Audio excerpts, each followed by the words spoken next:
First here at 9 o'clock, veterans are relieved to hear the VA hospital in Muskogee is not going to close after all. It is good to see you tonight. Thank you for joining us. I'm Brian Dorman. And I'm Shannon Rousseau. The VA had recently recommended the hospital close and then be replaced by a much smaller clinic. News on 6's Mackenzie Gladney has more on why that has now changed. Mackenzie?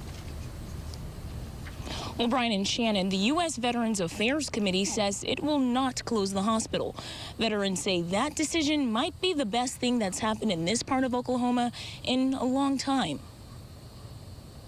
Almost unbelievable to me that it was like a miracle that happened. In March, the VA sent out a recommendation that Muskogee's VA hospital close, which would mean veterans would have to go to Tulsa for services. We know that there's people in southeastern Oklahoma that wouldn't want to or couldn't drive to Tulsa, where they're building a new hospital, to get health care. So Don Nichols created a petition, and it collected more than 17,000 signatures. Some days we would collect 700, 800, 900 signatures. So it's just been an amazing journey for me to see how great Oklahoma people are, how much they support veterans, how much they support keeping the VA hospital open here. Nichols tells me the VA hospital in Muskogee feels a desperate need, and without it, many veterans wouldn't have access to health care. They're all excited. They can't believe it like I, couldn't believe it, that the hospital's going to stay open and meet their needs.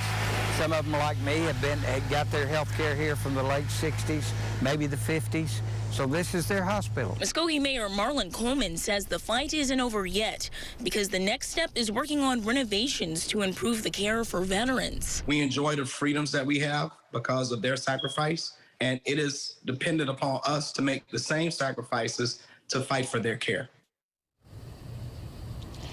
Now, the Purple Heart chapter is hosting a rally on Friday to thank the community for their continued support. Live in Muskogee, Mackenzie Gladney, Oklahoma's Own, News on 6.